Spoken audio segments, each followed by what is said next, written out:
Pure Land Charter. A charter outlines the principles and characteristics of a Dharma school and sets forth guidelines for practice by its adherents. It is as important to the school as the Constitution is to a country. The Pure Land Charter was drafted by Dharma Master Hui Jing. It serves as a manifesto for the Pure Land School, summarizing its evolution over more than a millennium, up to the present day. The charter consists of 18 clauses defining the essential elements of the school and clearly lays out its framework. Pure Land is the largest Dharma school in Buddhism.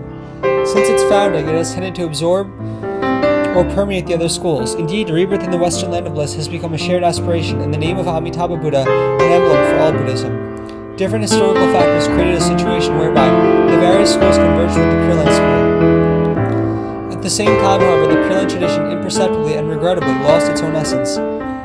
Though they advocate Pure Land practices, the other schools have explicated Pure Land through the lens of their own doctrines. Yes, practitioners seek rebirth in the Western Land of Bliss, but they all do so according to their particular understanding of the method and process. The original Pure Land school had its own clear, distinctive standpoint. But over time, the practice and method of gaining rebirth, as defined in Amitabha Buddha's vows, were subject to misinterpretation and distortion. Buddha power, reliance on Amitabha's deliverance, was transformed into an insistence on self-power, dependence on one's own capabilities, and the easy path became the difficult way. The result was the undermining of adherents' faith, as well as increased uncertainty about one's ability to achieve rebirth in the Pure Land. This prompted Dharma Master Hui Jing to spare no effort over the past decade plus to promote the original Pure Land lineage, represented by Master Shandao, 613-681, the synthesizer and de facto founder of the Pure Land school. Working with the relevant underlying principles and systematizing them, Master Hui Jing composed the simple, succinct Pure Land Charter. It illuminates the fundamentals of the Pure Land school and provides adherents with a guide to its thought and practice. It is a convenient tool for those who wish to understand, learn, and practice the Pure Land tradition. 1. Name, Pure Land School. 2. Fundamental Buddha, Namo Amitabha Buddha. 3. Source, the 18th vow of Amitabha Buddha, which encompasses all 48 vows. 4. Guiding principles, faith in and acceptance of Amitabha's deliverance, single-minded recitation of Amitabha's name, aspiration to rebirth in Amitabha's Pure Land, comprehensive deliverance of all sentient beings. 5. Special characteristics, recitation of Amitabha's name, relying on his fundamental vow, the 18th, rebirth of ordinary beings in the Pure Land's realm of rewards, rebirth assured in the present lifetime, non-retrogression achieved in this lifetime. 6. Founder, Master Shandao, synthesizer of the Pure Land school. 7. Lineage, Bodhisattva Nagarjuna, C150-250, Bodhisattva Vasubandhu, C320-400, Master Tanluan, 476-542. 7. Lineage, Bodhisattva Nagarjuna, 150-250, Bodhisattva Vasubandhu, 320-400, Master Tanluan, 476-542, Master Daochao, 562-645, Master Shandao, 613-681.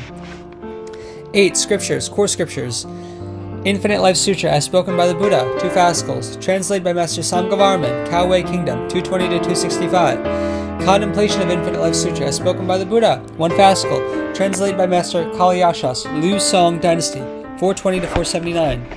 Amitabha Sutra as spoken by the Buddha, 1 fascicle, translated by Master Kumarjiva, Yao King Kingdom, 384-417. Key commentaries, Chapter on the Easy Path, 1 fascicle, The 12 Rites, 1 fascicle, by Bodhisattva Nagarjuna. Treatise on Rebirth in the Pure Land, 1 fascicle, by Bodhisattva Vasubandhu. Commentary on the Treatise on Rebirth in the Pure Land, 2 fascicles. Gatha in Praise of Amitabha Buddha, 1 fascicle, by Master Tanluan. Collection on the Land of Peace and Joy, 2 fascicles, by Master Daochao.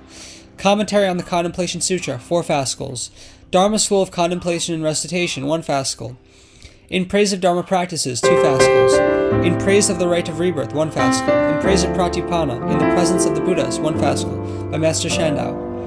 9. Fundamental Texts, the 3 Pure Land Sutras, Infinite Life Sutra, Contemplation of Infinite Life Sutra, Amitabha Sutra.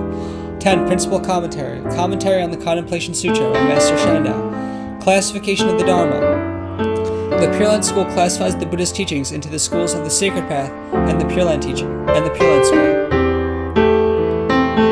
11. Classification of the Dharma. The Pure Land School classifies the Buddhist teachings into the schools of the Sacred Path and the Pure Land School. Schools of the Sacred Path. Practitioners seek enlightenment in this world by eliminating afflictions and breaking the cycle of rebirth by dint of their own efforts.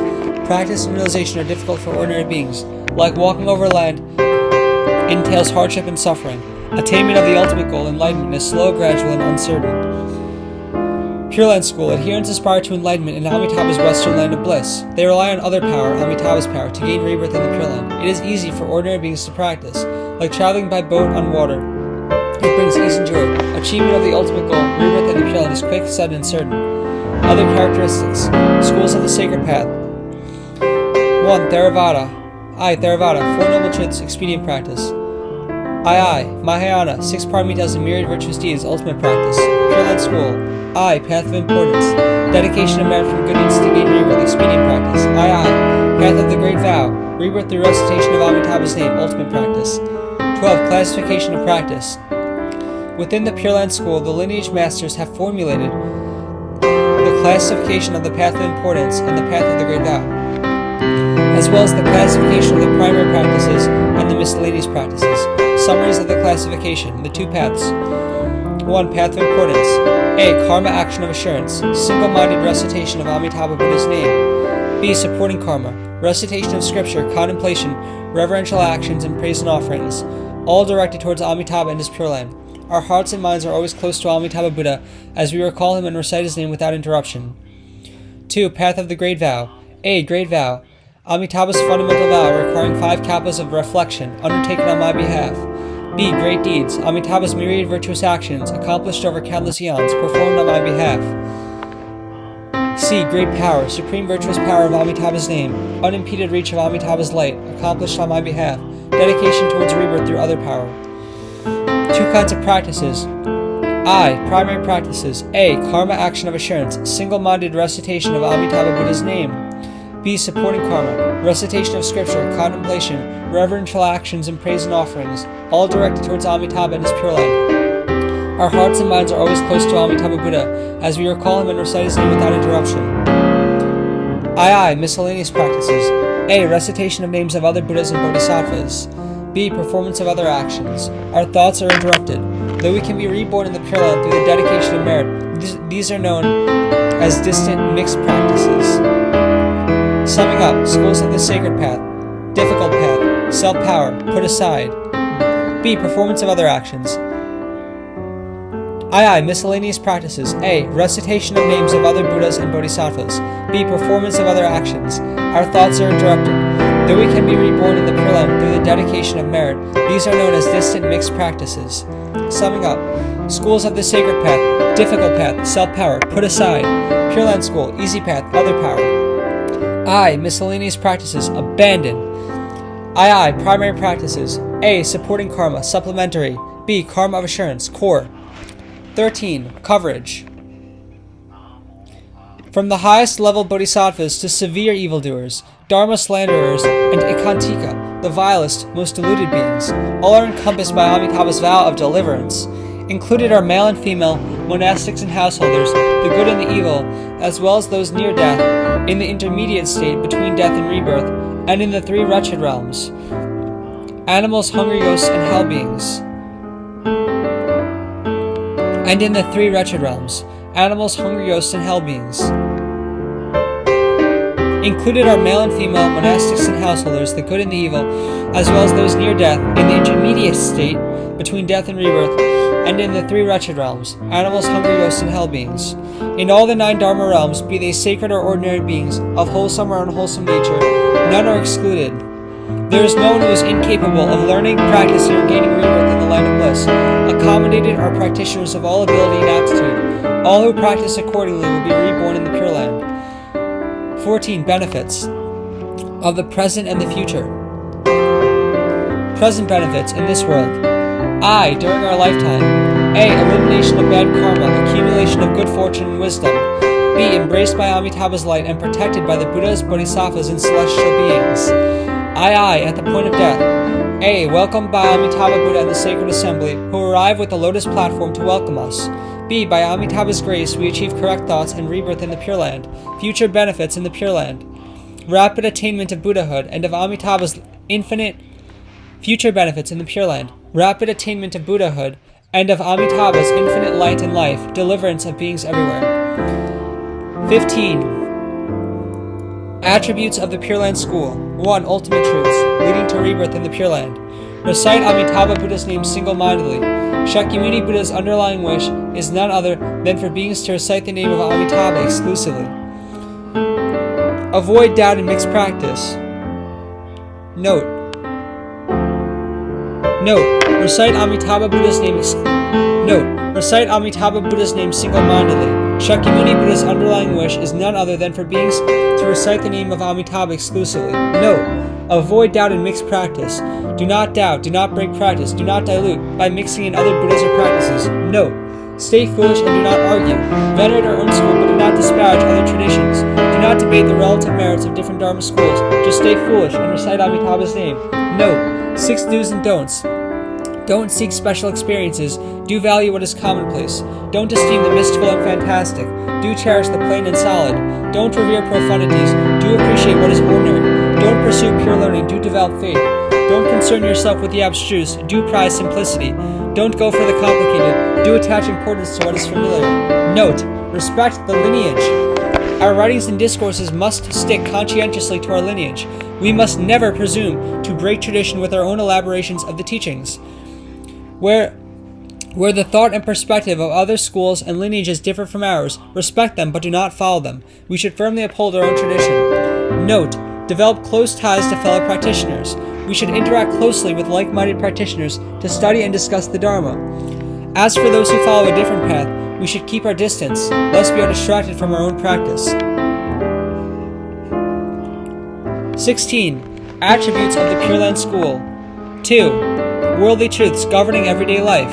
Note. Be reverential and trusting towards Amitabha Buddha, and compassionate and understanding to other people. In our deportment, we should be modest and amiable. Note. Be sincere and scrupulous in your relationships. Avoid evil and cherish good. Be an upstanding citizen by showing civic-mindedness and respecting the law. Note. We should feel that our foolishness and capacity for wrongdoing exceed those of others, and that we aren't qualified to argue with them. Do not speak gossip, listen to gossip, spread gossip, or discuss gossip. Avoid finding fault with others, publicizing their transgressions, or exposing their private matters. Do not quarrel with others over whether you or they are right. Do not neglect the law of cause and effect or harbor ill will. Do not be false or engage in flattery or misrepresentation. Note. Be respectful and caring towards your family and relatives to create harmonious ties. Note. We should feel that our foolishness and capacity for wrongdoing exceed those of others, and that we aren't qualified to argue with them. Do not speak gossip, listen to gossip, spread gossip, or discuss gossip. Avoid finding fault with others, publicizing their transgressions, or exposing their private matters. Do not quarrel with others over whether you or they are right. Do not neglect the law of cause and effect or harbor ill will. Do not be false or engage in flattery or misrepresentation. Note. Be respectful and caring towards your family and relatives to create harmonious ties. Hold virtue and benevolence in high regard, and cultivate propriety and accommodation. Maintain an agreeable countenance and pleasant speech, and smile from the bottom of your heart. Think compassionately of sentient beings and treat people generously. Be humble and courteous, never prideful. Have a sense of shame, and always be grateful for the Buddha's kindness.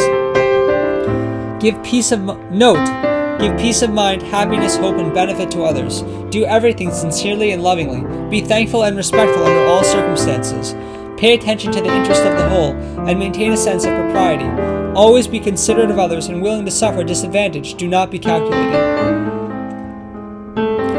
Learn from Amitabha Buddha's great compassion. Treat others the way Amitabha treats you. Note. Livelihood, plain and simple. Speech, sincere and harmonious.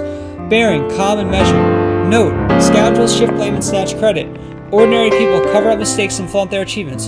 Superior persons decline acclaim and reward for their accomplishments. Those of surpassing virtue share the bitterness and blame from others' errors. Note. The way of heaven diminishes the prideful and augments the modest. The way of earth undermines the prideful and replenishes the modest. Spirits and deities inflict calamity on the prideful and bring fortune to the modest. The way of men despises the prideful and favors the modest. Note. Every time I meet a lowly person on the verge of success, he displays the radiance of humility, as if I could hold it in my hands. Humility affords opportunities to learn from others, opening to us boundless benefits. 17. Pure Land Song. Lyrics from Master Shandao's 48-character explanation of the fulfillment of Amitabha Buddha's 18th vow. If, when I achieve Buddhahood, Sentient beings of the 10 directions who recite my name even 10 times should fail to be born there, may I not attain perfect enlightenment. Today Amitabha is before us, having achieved Buddhahood. We should know that his fundamental vow has been unequivocally fulfilled. If sentient beings recite his name, they will certainly be reborn in the land of bliss. 18. Pure Land Emblem, Lotus within a globe. The design represents lotuses blooming throughout the world. The lotus is a well-known symbol for the Pure Land School. The emblem evokes the notion of the Pure Land School spreading across the world. English translation by Householder Jingtu. Namo Amitabha Buddha. Namo Amitabha Buddha. Namo